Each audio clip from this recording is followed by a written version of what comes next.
18 horas. Notícias de Manaus, Amazonas, Brasil e do mundo. Agora na Mix. 6 horas em ponto em Manaus. Boa noite pra você em 100,7. Começando mais uma edição do 18 horas. Eu e ela, Karime Leão. Tamo junto, Carlão. Tamo isso junto. aí. Boa noite pra você sintonizado aqui em 100,7. Obrigada pela sua companhia. Estamos juntos a partir de agora até às 7 da noite aqui no 18 horas. Legal, participe conosco, hein? Sempre é bom lembrar para você participar do nosso programa 18 horas, hein? Até às 7 da noite, o nosso WhatsApp está liberado para você, o 99488-7592. Anote e participe. Exatamente, está valendo também a sua participação para você que nos acompanha ao vivo pelo YouTube. Manda também a sua mensagem de texto a respeito dos assuntos que a gente aborda aqui no 18 horas. A gente quer saber a sua opinião. Começando 18 horas de hoje com os destaques do dia. Fumaça de queimadas já impacta a vida dos moradores no sul do Amazonas. A expectativa do comércio para o Dia dos Pais, comemorado no próximo domingo. Organizações de direitos humanos estão preocupadas com a violência política nessas eleições. Os preparativos para o primeiro debate com os candidatos à Prefeitura de Manaus. Legal, 6 em 1, mais uma vez. Obrigado pela sua participação, obrigado pela sua presença, pela sua audiência. Vamos juntos, hein, com os destaques desta terça-feira, 6 de agosto de 2024, no ar para você, só para você. Mais uma edição do 18 horas. 18 horas. Karime Leão, que jogão de bola, Que hein? jogaço, eu tô sem fôlego, eu tô nervosa. As brasileiras deram um passeio nas espanholas, campeãs, né? Um timaço. Foi jogo duro, jogo jogado. Jogou contra o time e contra o juiz também, Pois né, é, né? A Karime? gente tem que vencer sempre o juiz aí. Exatamente. Que tá complicada essa Olimpíada. Parece que eles ficam lá prorrogando. Teve prorrogação, inclusive, falou até bem. o Brasil perder, eles ficam ali esperando. Mas como as meninas mandaram Show de bola. muito bem, a gente fez aí, ganhamos de 3 pontos de diferença, 4-1 contra as espanholas. Estamos nas finais, Carlão. É medalha e garantida. Estados Unidos na final, né? É pedreira, mas aí é uma medalha garantida. É o time mais forte, né, de futebol feminino. Sim, tradicionalmente. Estados Unidos, As meninas do futebol, as americanas do futebol feminino, elas são maravilhosas. São 6 aí ou 7 títulos. timaço, exato. Bem Então, mas pelo menos aí, Carlão, é uma medalha mais garantida, né? Sim. Ou prata ou ouro. Ou ouro. Olha que coisa ruim, gente. Ou prata ou ouro, a gente tá desse nível. E outra surpresa também foi o basquete masculino, né, Karime? Eu achei que ia tomar um passeio e não foi tão feio assim, né? Não. O Brasil jogou bem, fez belíssimas defesas e ataques interessantes e bonitos até. Teve lindas jogadas do Brasil, gostei. Foi, a gente jogou bem, cara. Nem foi tanto. Eles falaram, vamos massacrar o Brasil. Vai ser no mínimo 40 assim, não pare assim, com não. isso, amigo. Não né? foi tão fácil. Não foi assim tão fácil. Os meninos jogaram direitinho, fizeram frente, sim. Tiveram que suar a camisa, tá, bonitos? Mais não é detalhes, assim, Karime? Daqui a pouco, com o Cid Soares, que a gente vai falar sobre o quadro de medalhas, e sobre também como foi o desempenho do nosso atleta amazonense, lá de Parintins, em Paris. Daqui a pouco, né? Com o Cid Soares, exato. Exatamente. 6 e 3, você no melhor mix do Brasil. Mix. Olha só, as queimadas já afetam o ar do Amazonas. O estado está em emergência ambiental por causa dos focos de calor. Ao todo, são 22 dos 62 municípios do estado nessa situação crítica. Segundo o estado, durante o período de 180 dias, está proibido a prática de fogo com ou sem o uso de técnicas de queimada controlada. Pois é, Carlão, não tá fácil e até aí nenhuma novidade aqui pra gente, porque estamos cantando essa pedra aí desde o ano passado. A gente já sabia que poderíamos enfrentar esse período de seca extrema e, obviamente, o aumento das queimadas por causa do calor, óbvio, né? Agora, quem mora no sul do Amazonas, Carlão, eles estão sendo mais afetados, tá? O município de Lábrea, por exemplo, ocupa agora a 3ª posição no ranking deste ano das 10 cidades que mais queimam no país. E isso segundo os dados do INPE. Bacana. Segundo o INPE, Lábrea registrou 1.232 focos de calor Isso não é nada bom. A cidade fica atrás apenas da vizinha Apuí, que contabilizou 2.042 focos de calor, e de Corumbá, no Pantanal de Mato Grosso do Sul, Karine. E quem está acompanhando esta situação é o repórter André Meirelles, que conversa com a gente ao vivo. Boa noite, André. Então, a população de Lábrea já reclama, claro, da péssima qualidade do ar por causa da fumaça das queimadas. Não é isso, André? Boa noite. Muito boa noite para você, Karine. Boa noite, Carlão. Boa noite a você que nos acompanha ao vivo aqui na 100.7. Olha, isso mesmo. Aí a gente traz aqui essa atualização ali da região do município de Lábrea, localizada aqui no sul do Amazonas. Como vocês mesmos falaram, atualmente ocupa aí a 3ª posição, né, no ranking das 10 cidades que mais queimam no país. Isso agora em 2024. E a tendência é que esse aumento continue durante o intenso calor do verão amazônico, que inclusive já está aí atingindo toda a região. Inclusive a gente vai acompanhar agora a fala da comerciante Carmen Gomes, que é uma moradora lá do local da região, que inclusive ela também sofre aí de asma, né, dessa doença, e que... Nossa, piora muito com essa fumaça, sem dúvida. Com certeza, né? E ela tem sentido inclusive os efeitos dessa má qualidade do ar. Vamos acompanhar. Que a gente sai de casa e só respira fumaça. Não tem máscara, nada que dê jeito. Eu espero que as pessoas tenham mais conscientização, né? Quando for fazer, nem para fazer fogo, e se for fazer, pensar no próximo. E a fiscalização tem que ficar em cima mesmo dessas pessoas, porque além de acabar com o nosso meio ambiente, prejudica muito a nossa saúde, né? 18 horas. Karine, Carlão e ouvintes, a gente conferiu a fala da comerciante Carmen Gomes. Olha, a Secretaria do Meio Ambiente de Lábrea informou que tem intensificado os trabalhos de conscientização da população, está atuando em parceria com o Corpo de Bombeiros Militar aqui do Amazonas e brigadistas, isso para combater os incêndios que são registrados ali pela região, né? Uma outra atualização aqui que a gente traz agora também lá da região é que a poluição do ar em Humaitá atingiu um nível de péssimo dentro aí da escala do Sistema Eletrônico de Vigilância Ambiental, que a gente chama de SELVA. Isso aconteceu hoje, né? Nesta terça-feira. O município agora é o 5º com a maior quantidade de focos de queimadas, isso aqui no estado, segundo o INPE.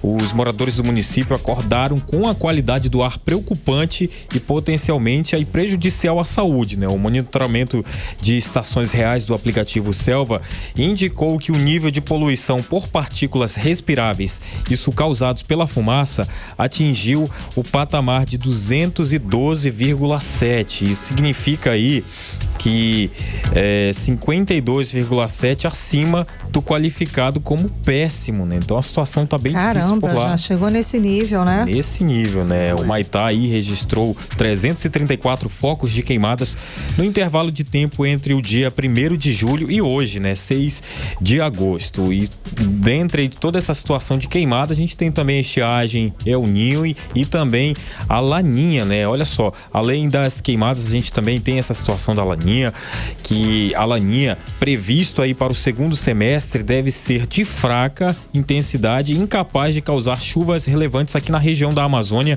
E essas poucas chuvas aí que vão acontecer sim durante esse período, vão acontecer nesse mês de agosto, setembro, outubro, novembro, mas só que dessa vez a Laninha nesse ano aí vem com poucas chuvas, né? Fraquinha, aquela chuva rápida. Pro nosso desespero. Pro nosso desespero aqui, principalmente do Amazonas, né? E nesse momento, a atmosfera está sob efeito de neutralidade e há 70% de possibilidade de o Laninha se instalar entre agosto e outubro desse ano, segundo aí a Administração Oceânica e Atmosférica Nacional dos Estados Unidos. Esses são uns dados ali de verificação e monitoramento que essa administração fica fazendo aí sobre a Laninha quando chega também em várias regiões e chega aqui no Brasil e, claro, chega pra gente também aqui, né? Esse fenômeno, ele é caracterizado por causar mais chuvas no norte e nordeste e menos no sul do país, aí causando a estiagem em muitos casos, né? Isso quer dizer que o Laninha seria a esperança de dias mais úmidos na metade do norte do Brasil, incluindo aqui a Amazônia. Só que aí o fenômeno deve ser realmente de curta duração e também de fraca intensidade. A gente vai acompanhar agora o meteorologista meteorologista Giovanni Dollifer, que ele fez um compilado de informações sobre a Laninha para a gente entender como deve funcionar esse fenômeno aqui no Brasil e aqui na região norte. É um minutinho só, mas dá para entender bastante. Vamos acompanhar. A Laninha se caracteriza por um resfriamento das águas do Oceano Pacífico lá na faixa equatorial. O resfriamento dessas águas modifica a circulação dos ventos na atmosfera, mas esse é um processo gradativo que acontece aos poucos. Então os efeitos que a gente vai sentir disso no Brasil também vão acontecendo de forma gradativa. Eles devem começar a ser sentidos na primavera e também durante o verão. Então, nesse próximo verão, a gente espera menos chuva no sul e mais chuva no extremo norte do país e norte do nordeste também. Na região central e sudeste do Brasil, a influência de El Niños e Laninhas, ela varia muito de um evento para outro. Em algumas situações, o sudeste, São Paulo, Rio de Janeiro, Minas, sentem mais o efeito do padrão do sul. Ou seja, algumas vezes quando tem Laninha e é seco no sul, esse padrão seco também cobre parte do sudeste. Em outros eventos de Laninha, a área de chuva no norte e nordeste é maior e pega parte do centro-oeste e do sudeste. Então são essas as previsões e as expectativas para essas próximas duas estações, primavera e verão, com relação à Laninha. 18 horas. Então tá aí, Karime, Carlão e os ouvintes que estão nos acompanhando nesse momento. A gente conferiu a fala do Giovanni Dollifer, meteorologista. Olha, a projeção para o mês de julho, agosto e setembro, de forma geral, indica variações negativas de chuva aqui na região amazônica. Isso quer dizer que a precipitação vai continuar abaixo da média nos meses que já costumam ser secos aqui no Brasil. Além disso, o restante do inverno vai seguir com temperaturas máximas acima da média, condição de seca e o nível do que a gente está acompanhando, o nível aí dos rios mais baixos, né? E para agora, as condições de seca vão poder ser intensificadas nos estados das regiões norte e ainda segundo os dados da administração oceânica, no Brasil o padrão é um verão mais quente e úmido e o inverno mais frio e seco. No norte aqui do país, principalmente aqui na região da Bacia Amazônica, historicamente, o período mais seco começa agora, entre agosto e setembro, devido aí à migração da zona de convergência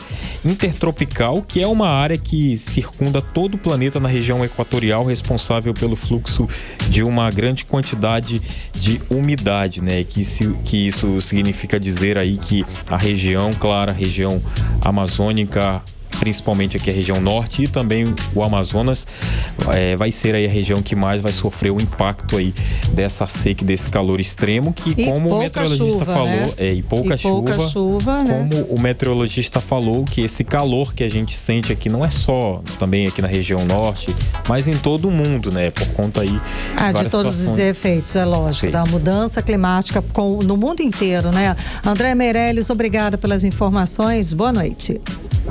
Valeu, André. Agora são 6 horas e 13 minutos. Você está no melhor mix do Brasil. 18 horas. Para te dar essa informação, Karime e ouvintes, a estiagem deste ano, somada ao calor intenso, pode impactar, veja bem, a produção de ovos aqui no Amazonas. Karime. Todo esse cenário que a gente acabou de falar aqui com o André, né, o Carlão, esse calor todo tem afetado as aves e o resultado é a redução e até a perda na produção de ovos, como explica Rodrigo Soares.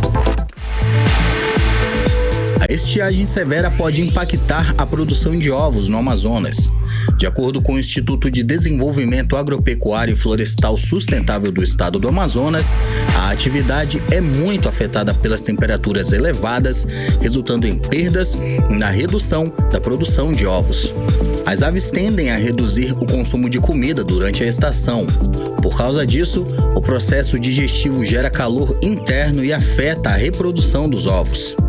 O zootecnista do IDAM, João Marcos, reconhece que o período na região amazônica pode ser difícil, mas reforça a importância de garantir a temperatura ideal para as aves.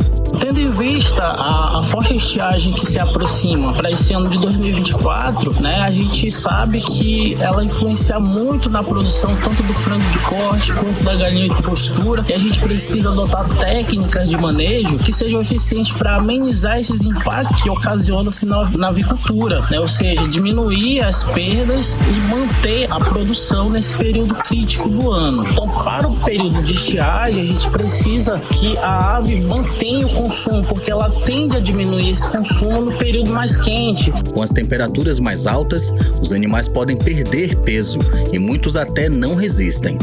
A condição pode interferir até na qualidade do produto. Rodrigo Soares para o 18 Horas. Você está ouvindo 18 Horas.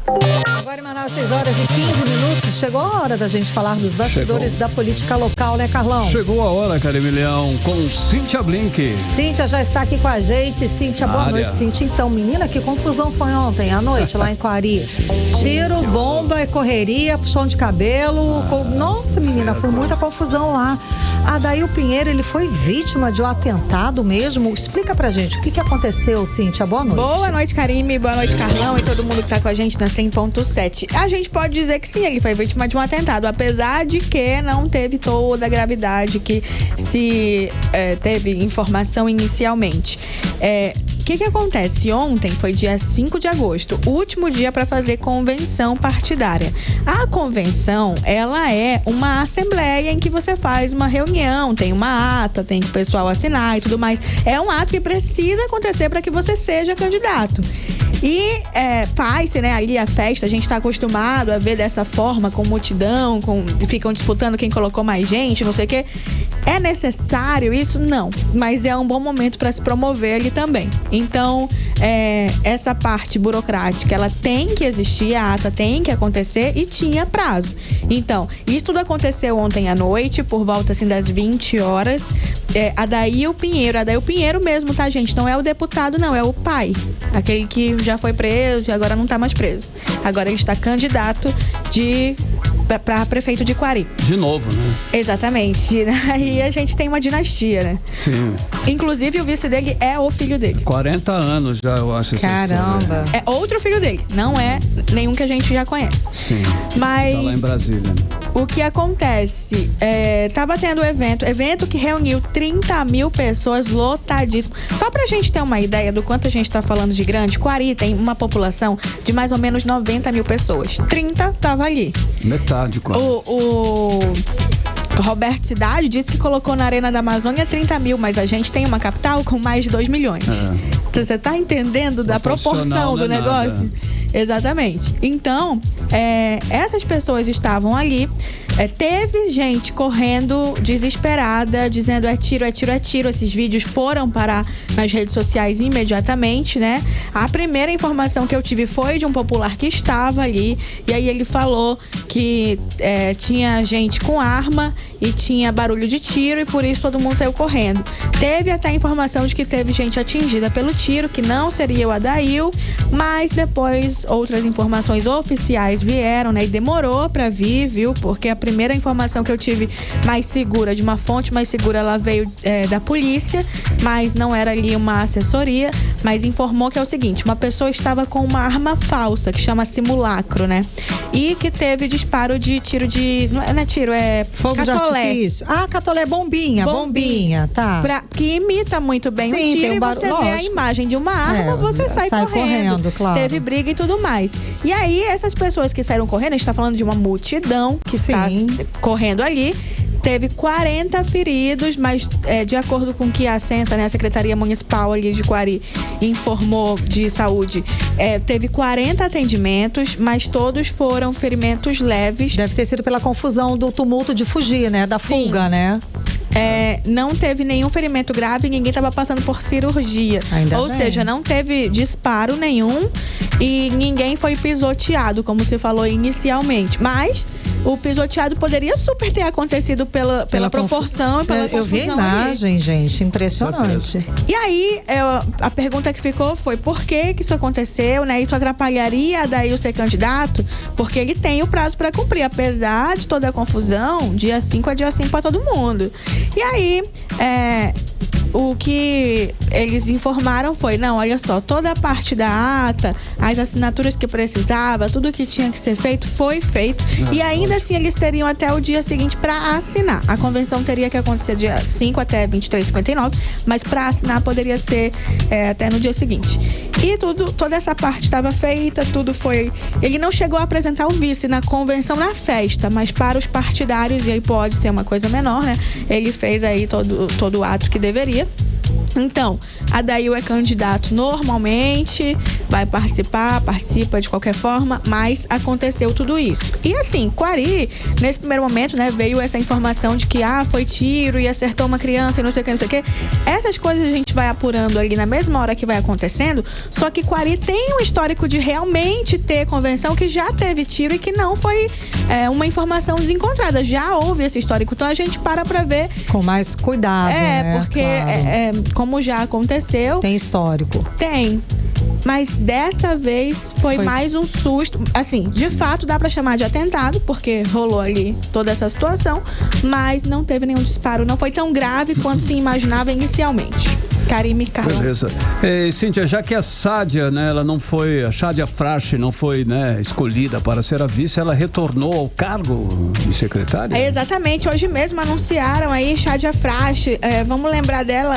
Ela e Renato Júnior saíram naquela época que quem pudesse vir a assumir o vice, né, que no caso foi o Renato, e a gente estava falando disso por muito tempo, tinha que sair naquela época. Então, ela saiu, assumiu a vice dela, o vice dela, né? E aí agora Renato Júnior foi anunciado, e agora a Sádia Frache retorna aí à Secretaria Municipal de Saúde do município de Manaus. E foi anunciado hoje, então temos aí Sádia de volta à cadeira. Se ela sai de novo, o que acontece? É porque é a segunda vez que ela sai pra ser vice, né? Assim, pra tentar concorrer, possível. De repente, e assim, o nome dela circulou um bocado. Eu acho que ainda que não tenha sido a Sádia, a chance dela ser vice foi cogitada muito seriamente em algum momento ali, entendeu? Nesses bastidores tudo acontece. Por um momento até aqui era você, aí depois algo mudou e nome ficou forte, sem dúvida.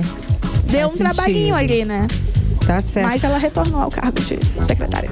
Agora, Cíntia, já está marcado o primeiro debate entre os candidatos, agora candidatos oficialmente. Então, o primeiro debate com essas pessoas já, né, com candidatos oficiais, com vice e tudo mais. E vai ser essa semana, Cíntia? Já teve até provocações entre eles? Já. Começou bonito, né? Dia 8, a gente até tinha dito, né, na Band, 21h30, estarei lá para trazer tudo de informação de bastidor pra gente. E sim, já vai ser agora, quinta-feira, e já tô até credenciada pra participar. Vou ver de perto quem foi, quem não foi. E aí a pergunta que fica é: Davi Almeida irá? Por quê? Porque Davi Almeida é quem hoje tá na cadeira. Então ele tá na situação de vidraça total. É ele quem vão cobrar, né? Porque é esse o lugar que querem. Então, em todas as críticas texto base eu sou melhor que você pra estar nessa cadeira aí. No fim das contas é o que se quer dizer. E então ele vai ser, se ele participar, vai ser o alvo de todas as críticas. Só que até agora o que a assessoria de Davi Almeida informa é: sim, ele participará. Agora, estrategicamente para Davi Almeida é bacana que ele vá? Não. Porque vai ser um desgaste enorme para ele, e ele tá pontuando bem em pesquisa. Então, ele estrategicamente poderia adiar participar desse debate. Tá na largada ainda, né? Bom, pra nós como público é interessantíssimo. A gente quer ver, né, Davi respondendo ali, sendo alvo mesmo, porque faz parte, ele tá na cadeira, é isso aí. Ele também tem como retornar essa cobrança. Beleza, eu não fiz, mas vocês fizeram o quê, entendeu? Eu tô esperando por isso, por esse bate-rebate. E que Manaus seja assunto. Sempre é uma coisa que eu peço. É uma coisa, é questão até pra gente orar antes, gente, pra que seja, porque não falam vira, de tudo, né? menos de projetos para a cidade. E aí, outra coisa, a Mamandel disse que vai, chamou Roberto Cidade pra briga, chamou Davi Almeida também. Cidade fez um vídeo respondendo, dizendo que ele vai mesmo. E vamos ver quem é que vai de verdade, quem é que vai, sei lá, que vai acontecer. Dar uma dor de barriga no meio do caminho, entendeu? Perdeu a avião. Acabar que vai só assim. Agora, pois já pensou? Eu vou ter o que dizer, viu? Pronto. Agora, Blink, falando de Mamandel, tem uma novidade. O partido dele entrou contra alguma... verdade, boa. Partido dele, de Mamandel, entrou com uma ação contra um vídeo em que aparece Bolsonaro. Aquele vídeo que o Bolsonaro anuncia. Alberto Neto Neto e Maria do Carmo, né? Alberto Neto como candidato, Maria do Carmo como vice. Aquele primeiro vídeo que ainda não tinha tido convenção. Por quê? Para a Momandel e federação, enfim, houve uma propaganda antecipada por conta da fala que ele diz assim, aí é aspa do ex-presidente, né? Aquele que nos defende nesse momento, o seu voto é para essa pessoa. Ele não fala o nome, mas é Alberto Neto, que sempre esteve do meu lado. É uma nova aliança que surge não só em Manaus, como em todo o estado do Amazonas, disse o ex-presidente. Então, a federação entendeu que isso era um pedido de voto e, por enquanto, o juiz de propaganda eleitoral Gil Alves de Carvalho Filho concluiu que sim, que fez um pedido explícito de voto e, por isso, o vídeo deve ser retirado aí das redes de Alberto Neto. Então, não é uma questão de impulsionamento, aqui foi pedido de voto mesmo e o vídeo tem que sair do ar, mas eu soube que Bolsonaro estará em breve por aqui, ele pode fazer um novo vídeo e se for depois do dia 16, aí pode ser pedindo voto numa boa. Olha aí. Tá ótimo, Blink. Obrigada. É isso? Volto com mais informação amanhã. Até amanhã. Valeu, Blink. Até amanhã, 6h25. Você no melhor mix do Brasil. 18 horas. A gente continua falando sobre eleições. Organizações de direitos humanos estão preocupadas com a violência política e defendem medidas para combater essa violência política de gênero e raça nessas eleições, cara. Pois é, Carlão. Essas organizações colocaram esses pontos numa carta que foi enviada para os partidos políticos. E a repórter Odinea Araújo explica o assunto pra gente. Diversos movimentos ligados aos direitos humanos defendem maior presença de mulheres negras e periféricas, defensoras dos direitos humanos no poder. Em carta assinada por mais de 1.500 pessoas, enviada aos partidos políticos, essas entidades ressaltam que nessas eleições de 2024 temos a oportunidade de garantir que as câmaras de vereadores e as prefeituras tenham mais mulheres, mais pessoas negras e faveladas para defenderem de fato os direitos do povo. O documento, que propõe medidas para o enfrentamento à violência política de gênero e raça nas eleições de 2024, encerra com um pedido para que as mulheres não sejam interrompidas no pleito de 6 de outubro. Para Calpolicam Padilha, presidente da Comissão de Direitos Humanos da Ordem dos Advogados do Brasil, seção Amazonas, não existe democracia ou cidadania sem a linguagem dos direitos humanos. A democracia, ela não se resume a eleições. A eleição é apenas um dos fragmentos de toda e qualquer democracia. E estar presente a linguagem dos direitos humanos no processo eleitoral, no programa daqueles que se apresentam como candidatos é essencial. Agora, o que a gente vê é que praticamente todos incluem em seus programas fragmentos dessa linguagem dos direitos humanos. Porém, apenas, a gente percebe isso muito claro, apenas com o objetivo de tentar engalanar, tentar enfeitar os seus programas. O documento é assinado por entidades como o Instituto Marielle Franco, Movimento Mulheres Negras, Justiça Global, Terra de Direitos, Observatório de Favelas, entre outros. Segundo Calpolicam Padilha, presidente da Comissão de Direitos Humanos da OAB Amazonas, boa parte dos candidatos, inclusive os eleitos, são antipáticos à linguagem dos direitos humanos e, o que é pior, muitos se elegem com esses discursos. São reprodutores simbólicos de discursos racistas, discriminatórios. É muito comum você ver na postura, na atitude de muitos desses candidatos, eles tentando, digamos, dissimular, mas é muito comum você ver essa violência simbólica à linguagem dos direitos humanos. E, infelizmente, a justiça também não colabora muito para que essa violência ela seja contida. A carta também pede que os partidos adotem medidas para prevenir represálias internas contra mulheres que apresentarem queixas de assédio ou violência política cometida por integrantes da legenda. Odinea Araújo para o 18 horas. Você está ouvindo 18 horas. Agora são 6h29. Você no melhor mix do Brasil. Continue aí em 100,7. Daqui a pouquinho você confere no 18 horas que pelo menos 1.000 venezuelanos imigraram para o Brasil depois das eleições que reelegeu Maduro. É o nosso assunto em instantes. 18 horas. Agora a gente confere a previsão do tempo, hein? Previsão do tempo para amanhã, quarta-feira. Com ela, Karine Leão. Previsão do tempo. E seguimos o calor, viu, Carlão? Sem previsão de chuvas, isso segundo informações do Climatempo. Sol com algumas nuvens só durante o dia. A mínima prevista de 25 graus, a máxima pode chegar a 36 graus. A umidade relativa do ar fica entre 38% e 75%. Mix. Olha, domingo agora, hein? Dia dos Pais, uma das datas mais movimentadas para o comércio. Inclusive, nós já temos pesquisas sobre a expectativa de vendas, hein, Karine? É, Carlão, e pesquisa boa, viu? Otimista, tá? Segundo a pesquisa divulgada pela FEComércio, os consumidores pretendem gastar de R$80 até R$400 na compra de itens como roupas e calçados, como explica o repórter André Meirelles. Os itens mais procurados pelos consumidores para presentear neste Dia dos Pais são 24% vestuário, 19% perfumes e cosméticos, 14% refeições especiais, enquanto joias e relógios ficam com 12%.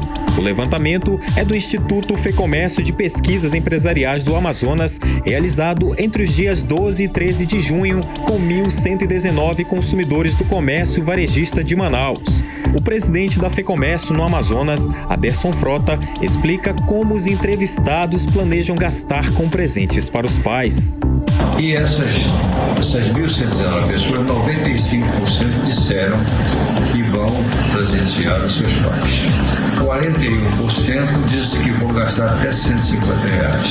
E 28% pretendem gastar até R$250. Ainda segundo a pesquisa, o centro é o segundo local mais procurado pelos consumidores, atrás apenas dos shoppings. Aderson Frota explica ainda como deve ser a forma de pagamento desses consumidores. A preferência hoje voltou a se só localizar nos shoppings, nos centros dos bairros e no centro da cidade. As modalidades de pagamento é o seguinte: 60% vão pagar em Pix e o restante vão pagar em cartão de crédito. No tradicional bate-palma na rua Marechal Deodoro, perto da Igreja da Matriz do centro, algumas lojas apostam em promoções. Guilherme Lira, gerente de uma loja no centro, diz que investiu no estoque da loja para receber os clientes. A gente está com boas expectativas, esperando bom crescimento, preparando bons estoques, bons produtos. Para este ano, de acordo com o presidente da Câmara de Dirigentes Lojistas de Manaus, Ralph Assayag, alguns fatores econômicos podem contribuir para movimentar ainda mais o comércio, como o adiantamento da primeira parcela do 13º. Nós temos aí o 13º desse ano do governo do estado, quase 1 bilhão e 200 milhões, e com isso acabou motivando que parte do distrito e parte do comércio também pagasse. Então eu acredito que nós vamos ter de 13º e salários em torno de 1 bilhão e 800 milhões. Isso vai fortalecer o Dia dos Pais. Para a economista Michele Aracati, não importa o valor gasto, mas sim não comprometer o orçamento familiar, evitando se endividar. No próximo domingo nós temos a comemoração do Dia dos Pais. Uma dica para os filhos é estabelecer o valor máximo disponível que você tem aí para adquirir o presente do Dia dos Pais, evitando assim endividamentos futuros e também evitando comprometer o seu orçamento familiar. Neste domingo do Dia dos Pais, a maioria dos shoppings vão funcionar até às 22 horas, já o centro de Manaus até o meio-dia. André Meirelles para o 18 horas. Você está ouvindo 18 horas. Entrevista do dia. E hoje na entrevista do dia vamos falar sobre a Central Única das Favelas, a CUFA, que vai realizar a primeira edição da Expo Favela aqui em Manaus, nos dias 3 e 4 agora de outubro, viu, gente? Para falar mais sobre o assunto, para a gente entender tudo que vai acontecer lá, vamos conversar agora com o presidente da CUFA do Amazonas, Alexei Ribeiro, e com a Fabiana Carioca, que é a vice-presidente. Muito boa noite. Sejam muitíssimo bem-vindos aqui no 18 horas. Tudo bem? Tudo ótimo. Muito boa noite. Muito obrigado pelo convite. Boa noite aos ouvintes. Muito obrigado pelo espaço e vamos conversar. Legal. Nossa, a gente aqui começa aqui parabenizando pela iniciativa, pelo projeto, pela idealização, pela realização. Muito mesmo. Importante, né, não, Carlão? Sim, muito show. Importante. Vamos lá, então vamos explicar para nosso público como é que vai ser esse evento. Que evento é esse? Então, a Expo Favela é um evento que visa conectar a favela ao asfalto. Criar esse match mesmo, que eles possam ter acesso e se comunicar com diversos cases de diversas empresas que às vezes a favela não tem acesso. Então a nossa ideia principal é essa. Sim, a Expo Favela, ela vai contar aí com várias iniciativas, não é isso? Como palestras, workshops, vai ter rodadas de negócios também criadas por moradores das favelas de todo o país. E essa dinâmica, como é que ela se dá? Quando começa? Eles vão vir para cá para fazer, para interagir com o pessoal daqui. Essa participação, essa participação dessas iniciativas de todo o país. Então, a Expo ela acontece em diversos estados e depois existe uma interação nacional. A Expo ela é uma competição.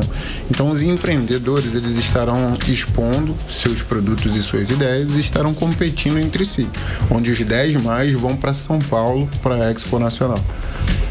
É uma competição, na verdade, entendi. E são os 10 mais que vão ser escolhidos. Então, ou seja, as pessoas precisam se inscrever, precisam, né, estar lá para aproveitar essa vitrine, digamos assim. Como é que faz para se inscrever? As inscrições já estão abertas no nosso site, Expo Favela Amazonas, e nós estamos em busca dos empreendedores. Nós queremos levar o protagonismo desses empreendedores aqui do Amazonas para o Expo. Então, as inscrições já estão abertas. Tem algum telefone, telefone de contato ou só na internet? Eu vou passar o meu número, então é o 999-440135, para quem quiser tirar dúvidas e falar um pouco sobre as inscrições. Eu estou à frente desse time na escolha e na seleção desses empreendedores aqui do estado do Amazonas. Vai ter uma seleção. Como é que vai ser essa seleção? Serão cerca de 300 inscritos, desses 50 serão selecionados e estarão conosco com os estandes expondo nos dias 3 e 4 de outubro no Vasco Vasques. E lá eles terão a oportunidade de mostrar os seus negócios, conversar com o público e também com as empresas.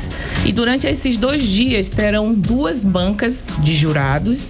No primeiro dia acontece uma classificatória, no segundo dia acontece um pitch, onde eles vão apresentar os negócios para essa banca e ao final sai os 10 colocados que irão conosco competir em São Paulo. Então é uma grande jornada para esses empreendedores. Legal. E a Expo Favela ela é um evento, então, de empreendedorismo que está pretendendo, né, fazer uma ponte entre empreendedores das favelas com grandes investidores, é isso? Eles vão levar investimentos para as favelas, quem ganhar, como que funcionaria esse caso? Qual seria um retorno, de um modo geral, desse evento? O principal fato, para a gente falar sobre isso, é que o segundo maior sonho do morador de favela é ter seu negócio próprio. Então, a iniciativa do evento Expo Favela é dar voz a esses empreendedores, é dar possibilidade para que esses empreendedores se enxerguem de fato como os empreendedores que são e tenham a possibilidade de ascensão, que às vezes ele não consegue ascender por falta de informação, por falta de acesso. Então a ideia principal é dar visibilidade a eles. A ideia por trás disso é uma competição. A competição ela fica praticamente em segundo plano, uma vez que a gente vai estar falando de 10 empreendedores por estado que vão para uma competição nacional. Mas o primeiro plano é fazer com que eles estejam em ênfase dentro do evento e se conectem com mais diversos assuntos possíveis, seja eles assuntos tecnológicos, sejam assuntos sociais, econômicos, financeiros, enfim. Porque durante o dia dessa feira eles vão estar nesse ambiente com workshops, rodadas de negócios, palestras com representantes de favelas do país inteiro, não é isso? Daí nesse ambiente, claro, só tem a somar. Exatamente. A ideia não é trazer só os de favela, a gente vai trazer todos mesmo. A gente está falando assim, alguns nomes a gente ainda não pode confirmar, a gente ainda não pode trazer, mas em breve a gente vai estar confirmando. A gente está falando de grandes empresas, a gente está falando das gigantes nacionais, nas quais a gente já está em contato, que provavelmente estarão conosco no evento e estarão fazendo essa troca, podendo trazer um pouco da sua experiência, da sua expertise, para que esses empreendedores se sintam mais acolhidos e com mais gás para ir mais além.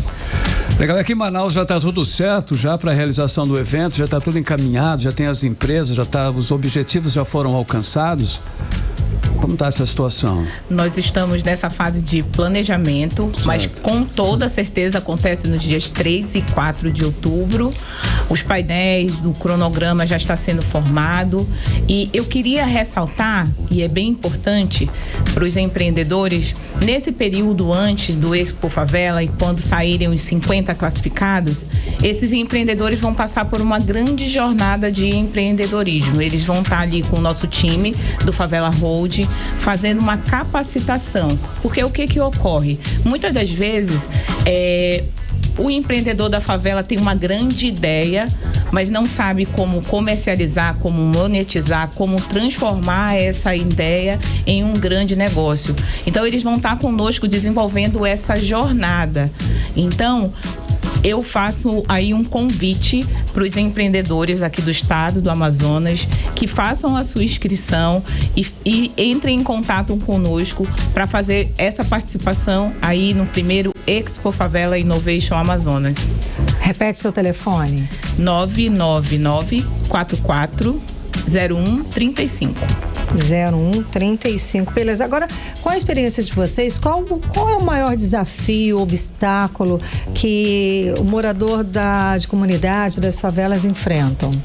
Então, é um dado complexo, né? Mas sim, assim, a gente fez um evento há pouco chamado Conferência Internacional das Favelas. Esse evento, ele vai entregar um documento para o G20.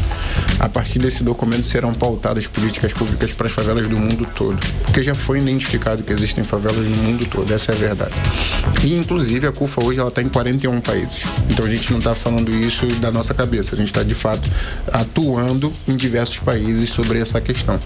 Hoje, a questão da infraestrutura é uma dor muito latente, porque a favela ela cresce assim, ela cresce através de uma invasão, ela cresce através de irregularidades e automaticamente não tem tempo para que se haja um planejamento e contenha isso no início. Então esse é o primeiro problema, vamos dizer, de dentro de uma favela.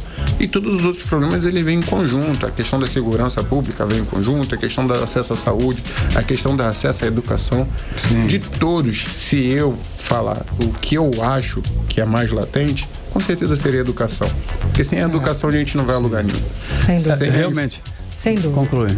Então, sem a educação, sem a informação de qualidade, sem esse acesso, a gente não consegue evoluir. E é isso que a gente luta. É extremamente interessante todo o assunto que envolve esse projeto, né, Expo Favela, principalmente no que diz respeito à inclusão, não é isso? Agora, o público em geral pode participar também ou é restrito? Como é essa situação da participação do público? O público em geral deve participar, terão várias atividades, além dos empreendedores, que é de fato o que a gente mais dá ênfase. Também a gente vai ter uma batalha de rima, a gente vai ter show de música, a gente vai ter orquestra, a gente vai ter show de dança, enfim, a gente tem uma competição de game, que o game hoje é o segundo maior crescimento econômico, o mercado de game, e já foi reconhecido, tá com umas 3 semanas, como de fato um esporte. Então ele já está incluso dentro da pauta das políticas públicas em volta disso. Então o evento é gigante, o evento não é só isso, a gente vai ter outras oportunidades para falar muito mais sobre ele. Maravilha, sem dúvida. Então vamos lá, o evento acontece 3 e 4 de outubro. Para participar é o telefone 999-440135. Exatamente. Dúvidas, se a pessoa quiser participar, até o público. Para o público participar, precisa se inscrever ou pode chegar lá na hora? Ele pode pode se inscrever, é melhor que se inscreva. Onde? Só que as inscrições ainda não estão abertas. Vai ser no mesmo site, a gente deve abrir essas inscrições no final do próximo mês. Certo. Quer dizer, no final desse mês, de agosto ainda, para que no próximo mês o público em massa consiga já com as atrações confirmadas. Até conferir. Qual o site de novo, só para... É o Expo Favela Amazonas. Expo Favela Amazonas. Muitíssimo obrigada pela presença de vocês aqui no 18 horas conversando com a gente. Nós é que agradecemos o espaço cedido para que a gente possa falar desse grande projeto e que o público vá nos prestigiar e comparecer no Expo Favela Amazonas Innovation. É lá em outubro, voltem aí, né? Em outubro, gente, voltem, a gente vai continuar falando. Sucesso sempre, parabéns pela iniciativa. Muito obrigado, uma excelente noite a todos. Para vocês também. Conversamos com o presidente da Central Única das Favelas, a CUFA, aqui do Amazonas, o Alexei Ribeiro, e com a Fabiana Carioca, que é a vice-presidente. Agora 6h44, você está no melhor mix do Brasil. 18 horas. Vamos para Brasília, Carlão. Direto. Vamos lá conversar com o nosso correspondente, o jornalista Carlos Eduardo Matos. Cadu, boa noite, Cadu. Bom te ver, seja bem-vindo, Cadu. Então, vamos lá. Seguimos falando sobre a crise depois das eleições lá na Venezuela, no meio desse impasse político internacional todo, para reconhecer ou não a vitória de Maduro. A população que já está calejada, já enfrenta lá a miséria e sem acreditar numa solução rápida, está o quê? Abandonando o país. Cadu, parece que é isso mesmo. Mais de 1.000 venezuelanos já deixaram o país aqui para o Brasil, Cadu. Esse dado confere. Boa noite. Confere sim, Karime. Boa noite para você, minha querida. Boa noite, Carlão. Boa noite, ouvintes do 18 horas. Karime, segundo informações oficiais do Exército Brasileiro, do Ministério da Defesa, 1.115 venezuelanos entraram no Brasil depois da vitória de Nicolás Maduro há 2 semanas. É um fluxo imensamente maior, Karime, em relação aos dias que antecederam as eleições na Venezuela, que era na média aí de 50 pessoas por dia. Então, olha só, ou seja, foi um movimento que chamou a atenção até do Exército, chamou a atenção do Exército e chegou até aqui em Brasília para o Ministério da Defesa. No fim de julho, pós-eleição, Karime, a Operação Acolhida, que é a operação responsável, né, por receber esses venezuelanos, essa operação recebeu aí 185 pessoas no fim de julho, logo após as eleições, e agora, nos primeiros dias de agosto, já recebeu 880 pessoas. Esse movimento, claro, tem muito a ver com a permanência de Nicolás Maduro no poder, pois se trata de uma ditadura baseada no chavismo, que trouxe muita pobreza, muita miséria para o povo venezuelano, e tem também a ver com a violência nas ruas. Depois das eleições, teve muitos protestos, com mais de 1.200 pessoas presas e 12 mortos, né? Então, o povo está fugindo do país para não permanecer na crise. Já viram que Maduro vai ficar no poder na marra, né? Esse quadro não vai mudar provavelmente. Enquanto isso, Karime e Carlão, aqui no Brasil, situação indefinida. Ontem o Conselho Nacional Eleitoral da Venezuela finalmente entregou as atas eleitorais, mas não para o Brasil, mas não para o presidente Lula. Entregou para a Suprema Corte venezuelana, que também está ali, amarradinha com o Nicolás Maduro. E agora há um prazo aí de 15 dias para a Suprema Corte dar uma resposta, dizer se os dados são válidos, se não são válidos, enfim, já estou até imaginando Você tem alguma que dúvida, resposta vai ser, né? Você tem alguma dúvida? Nenhuma, né, gente? Pois é, vai ser dúvida para 0 pessoas, né? Exato. Isso, por enquanto, não muda nada em relação ao presidente Lula, que segue aí intransigente, defendendo que Maduro apresente essas tais atas eleitorais para tentar provar a sua vitória nas urnas, né? Eu já estou imaginando o cenário. Ele vai ter, se ele manter essa narrativa, ele vai ter que bater nas costas, dar tapinhas nas costas de Maduro com dados falsos, né? E quanto mais o tempo passa, mais frágil fica esse argumento do presidente Lula para ele para se manter de mãos dadas aí com Nicolás Maduro e com o chavismo. Vai ser situação complicada, inclusive saiu na imprensa agora há pouco dizendo que Lula está bastante incomodado com a situação em que ele criou, em que ele se enfiou, que é essa de ficar defendendo o Nicolás Maduro, pois não há alternativa senão fazer uso de dados falsos para sacramentar a vitória de Maduro. Não há outro caminho. Se não for esse, vai ser refutar e virar inimigo da Venezuela. Karime, Carlão.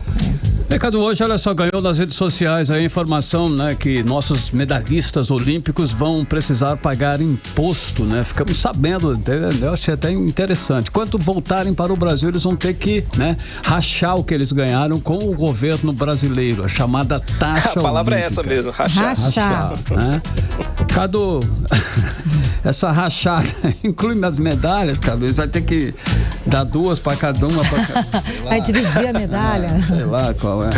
Não, Carlão, as medalhas não são tributadas pela Receita Federal, que fique... Alô, Cadu? Oi, Cadu. Travou, hein? Travou ali. Ou seja, as medalhas não vão ser tributadas, mas os nossos medalhistas... Oi, vai, segue daí, segue daí. Cadu? Oi, estamos Oi, agora sim, agora vai, sim. Segue daí. As medalhas medalhas não vão ser tributadas, mas... Elas não são tributadas. O que é tributado é a premiação aos medalhistas, a premiação em dinheiro. Porque tá falhando a nossa conexão, porque os atletas que recebem medalhas olímpicas, eles recebem prêmios em dinheiro. E aí, esse prêmio em dinheiro que sim, esse prêmio é que elas vão ser tributados.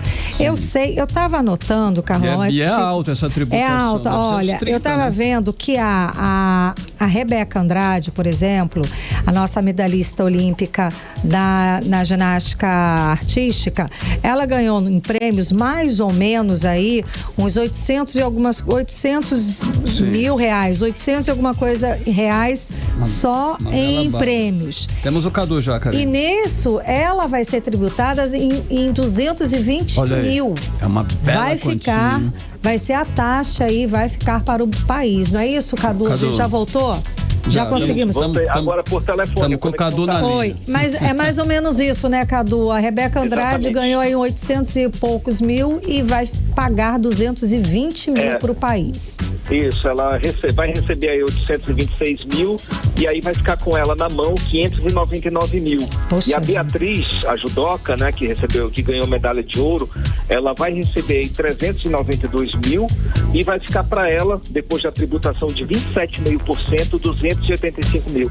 É 27,5%. 27,5% é a tributação mais alta do imposto de renda pessoa física. Gente, mas é uma covardia para os atletas que não receberam nem uniforme direito.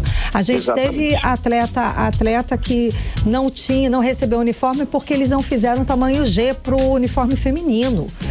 A atleta, ela foi pedir umas peças do uniforme masculino e simplesmente recebeu todas as peças masculinas. A gente teve um outro atleta que não tinha sapatilhas. Cada sapatilha, tipo, 7 mil reais. Ele usava o quê? 9, se eu não me engano? Alguma coisa assim, por partida, né? Exato, por competição. E ele teve que tirar do bolso dele. A galera até fez vaquinha, os brasileiros fizeram vaquinha para que ele tivesse essa condição, para que ele pudesse ter como representar o país nas Olimpíadas. E agora vai ter que rachar. Essa galera toda vinda de projeto social, que não tem nada de governo, essa galera que teve um ou outro ajudando na passagem, ajudando na alimentação, ajudando no treino, aí vai ter que dividir com o governo brasileiro o desempenho. É muita covardia. E esse tanto... É um absurdo mesmo. Gente. E nem é um tanto, Karime, não é dinheiro grosso, né? Porque são poucos medalhistas olímpicos. Mas é uma grana que eles vão deixar. Como que não é dinheiro grosso? Como é que a pessoa vai deixar 200... abrir mão disso daí. A pessoa vai deixar 220 mil para o governo federal que praticamente não deu nada de incentivo. O que o Cadu quer dizer é que não vai arrecadar muito. Você quer dizer que podia deixar para lá isso? Vai fazer diferença, mas para essa atleta... Entendi. Pois não vai fazer diferença para o governo federal. Agora, para essa atleta, 220 mil, é uma casa que ela compra, entendeu? É uma dívida que ela deve ter feito para conseguir participar. É uma covardia, é vergonhoso, né? Essa sua indignação, ela existe também desde 2017. Por quê? Ela foi instituída, essa taxação foi instituída lá atrás, em 2017, no governo de Michel Temer. É outra informação aí pra galera do Zap Zap prestar atenção. Isso boa. Esclarece. No governo de Michel Temer, a Receita Federal criou essa medida por considerar essa premiação passiva de imposto, porque é dinheiro saindo do COB e indo para a mão de um atleta, então é passivo de imposto. Isso foi lá atrás. Por conta dessa medida, sempre houve uma divergência entre o governo federal, as entidades esportivas e os atletas, porque é exatamente isso que você falou. Tem atleta aí que tem a farda ruim, tem atleta que recebe Bolsa Família no valor muito baixo, e quando ele recebe uma conquista como essa, o primeiro a vir atrás dele em busca de dinheiro é o Leão. É o Leão. Então, para tirar as patas do Leão sobre essa premiação, 2 deputados federais, um do Rio de Janeiro, outro do Pernambuco, apresentaram ontem mesmo um projeto de lei para isentar os atletas dessa tributação de 27,5% sobre as premiações que vem junto com as medalhas. Então, a tributação, não existe mais tributação sobre medalhas e nem sobre troféus, isso daí é antigo. Agora, o que existe é sobre esse dinheiro, esse valor em dinheiro que é recebido. Então, estão pedindo para haver o fim, a isenção dessa tributação. Claro que, qual foi a resposta do parlamento? Total apoio. Porque pelo menos 400 parlamentares já assinaram o requerimento de urgência da votação desse projeto de lei. Para você ver, apresentaram ontem o projeto de lei e já apresentaram junto o requerimento de urgência de votação. Isso daí, inclusive, os parlamentares do Amazonas também apoiaram. Só quem não apoiou? Alguns partidos dos extremos aí, no caso o PSOL, que é a extrema esquerda, e o Novo, que é a extrema direita. 2 partidos chatíssimos aí que nunca concordam com nada. Então, eles não assinaram aí esse requerimento. Mas é uma pauta boa, que tem o apoio de todo mundo, inclusive do ministro dos esportes, o André Fufuca, que é do PT. Então, esse projeto, vamos acompanhar para ver se ele fura a fila e entra na pauta da Câmara ainda esse ano. Tomara, né, Cadu? Obrigada pelas informações, Cadu. Até amanhã. Beleza, um abraço, gente. Tchau, tchau. Tchau. 6h55, você no melhor mix do Brasil. 18 horas. Esporte.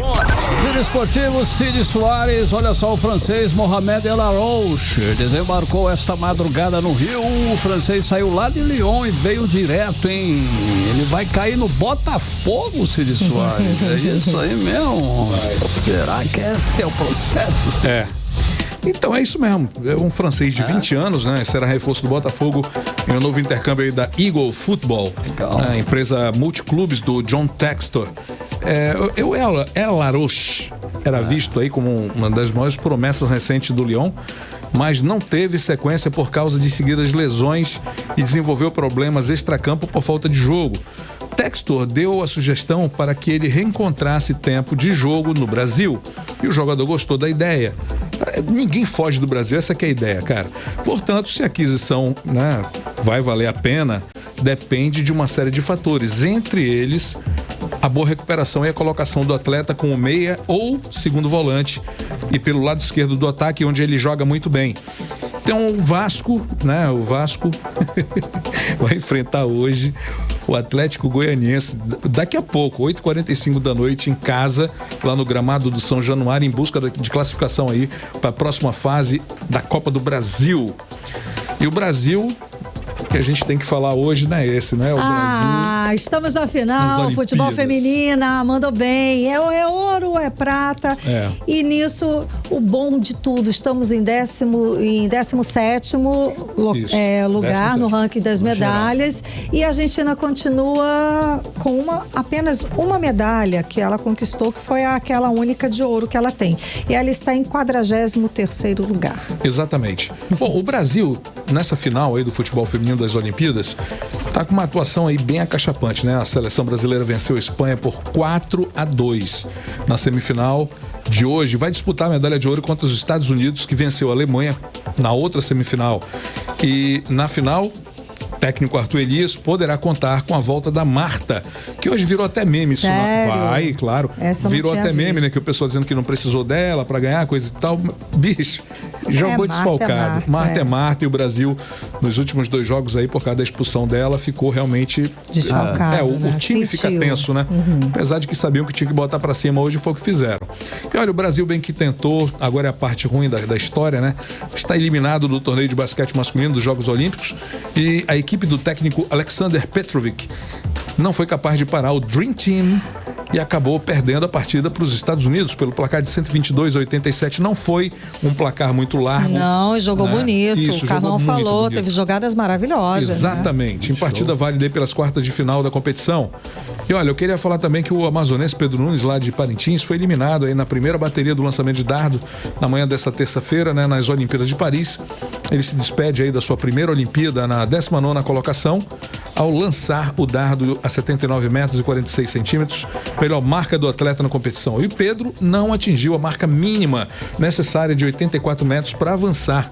E o amazonense, portanto, fica fora da disputa e confirmou que vai continuar treinando muito para fazer bonito nas próximas Olimpíadas. Ah, legal, ele é novo chegou, cara, ele chegou muito longe. Você representar um país numa Olimpíadas, você está entre os melhores. Parabéns pelo sucesso. Exatamente. O handball, os brasileiros foram derrotados pela Noruega, 32-15. Eu nem queria estar falando disso aqui, não, mas olha, é interessante porque é uma das seleções favoritas a ouro, né? E se despediram aí dos jogos.